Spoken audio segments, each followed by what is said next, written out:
Assalamualaikum warahmatullahi wabarakatuh. Kami dari kelompok 4 akan presentasi mengenai analisis pengaruh Federal Funds Rate dan inflasi terhadap tingkat pengangguran di Amerika Serikat menggunakan metode regresi linear berganda. Untuk anggota kelompok kami ada saya Talita Rahma, lalu ada Asani Habibullah dan Alia Azahra. Oke, yang pertama, jadi kebijakan moneter merupakan instrumen utama bank sentral dalam menjaga stabilitas perekonomian. Federal Reserve menggunakan Federal Funds Rate atau FFR untuk menjalankan dua mandatnya. Stabilitas harga dan kesempatan kerja maksimal. Kenaikan FFR menekan konsumsi dan investasi sehingga berdampak pada penyerapan tenaga kerja, sementara inflasi turut memengaruhi pasar tenaga kerja melalui mekanisme yang dijelaskan kurva Phillips tahun 1958. Namun, hubungan antar variabel ini tidak selalu konsisten dan masih diperdebatkan. Sementara, kajian empiris yang secara langsung mengenai pengaruh simultan FFR dan inflasi terhadap pengangguran di Amerika Serikat masih terbatas. Oleh karena itu, penelitian ini bertujuan untuk menguji pengaruh Federal Funds Rate dan inflasi terhadap tingkat pengangguran di Amerika Serikat menggunakan metode regresi linear berganda atau OLS.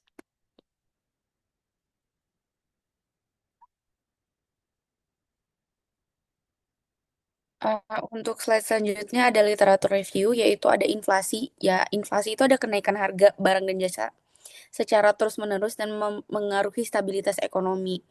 Nah, tingkat inflasi itu menjadi indikator yang penting dan perekonomian karena dapat memengaruhi daya beli masyarakatnya. Yang kedua, ada tingkat pengangguran menunjukkan persentase angkatan kerja yang belum memperoleh pekerjaan. Tingkat pengangguran ini sering digunakan untuk menilai kondisi pasar tenaga kerja dan kesehatan ekonomi suatu negara. Nah, semakin tinggi tingkat penganggurannya, semakin banyak sumber daya manusia yang belum dimanfaatkan secara optimal dalam kegiatan ekonomi.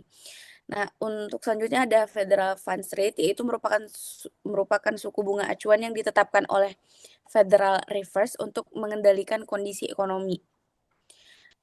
Taylor Rule menjelaskan bahwa suku bunga ditentukan berdasarkan kondisi inflasi dan aktivitas ekonomi.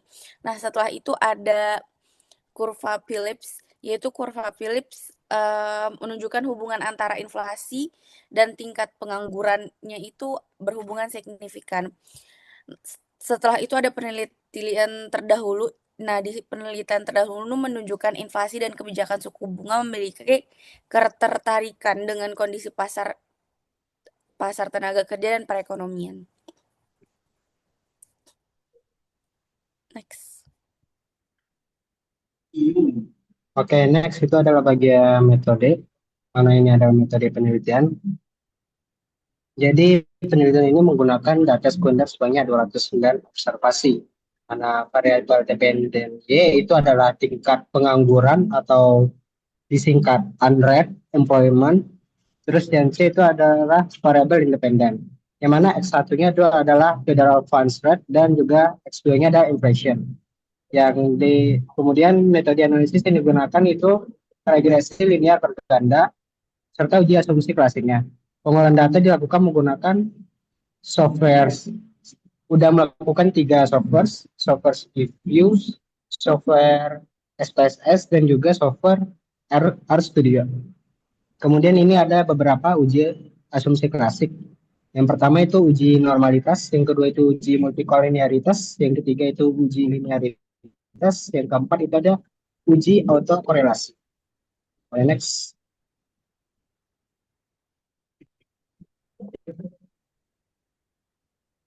Oke, ini adalah spesifikasi model empirisnya, yang mana rumusnya seperti biasa, yaitu unrate sama dengan eh,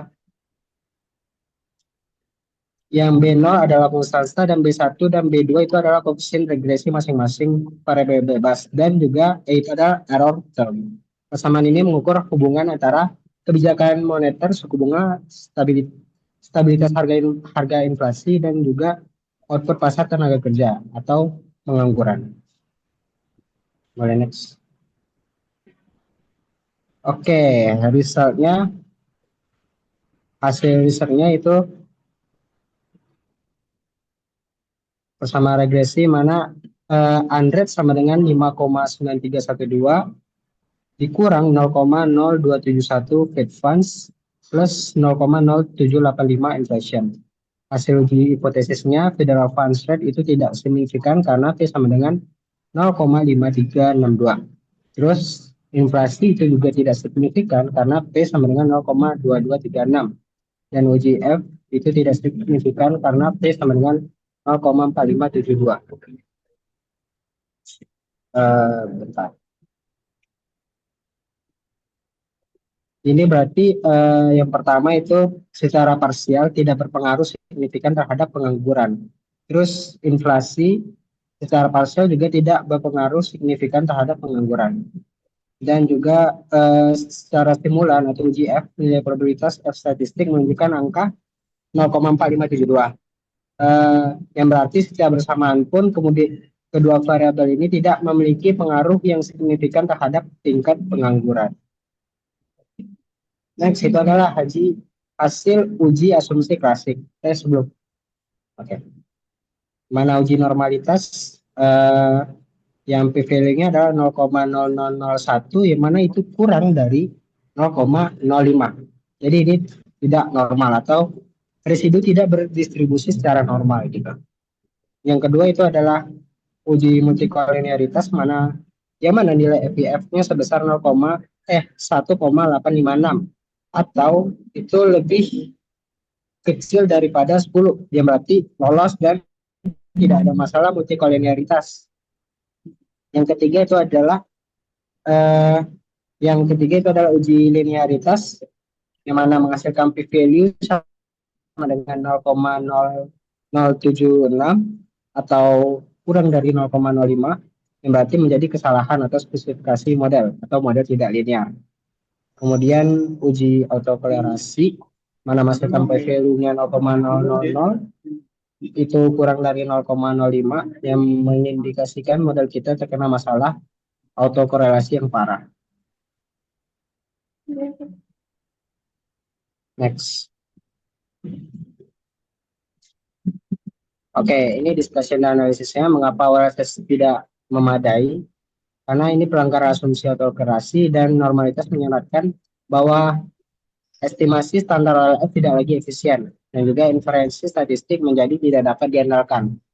Oke, lanjut itu adalah discussion dan analisis dari segala modelnya, di mana itu mengapa OLS tidak memadai, karena pelanggaran asumsi autokorelasi dan juga normalitas yang menyiratkan bahwa estimasi standar OLS tidak lagi efisien.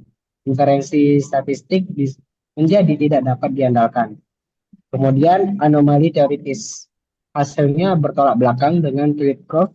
Hal ini mungkin disebabkan oleh dinamika ekonomi modern yang non-linear dan faktor struktural lainnya.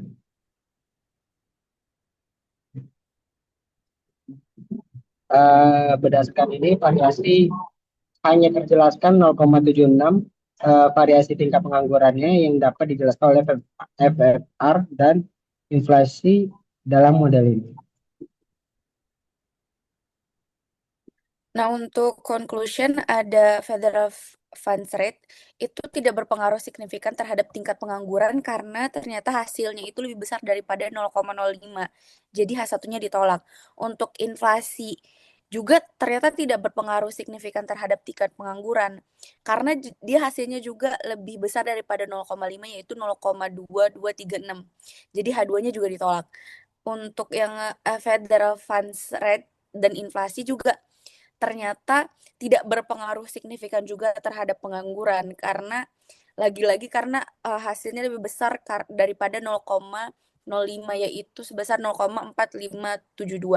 Jadi H3-nya juga tetap ditolak. Baik, sekian dari presentasi kami.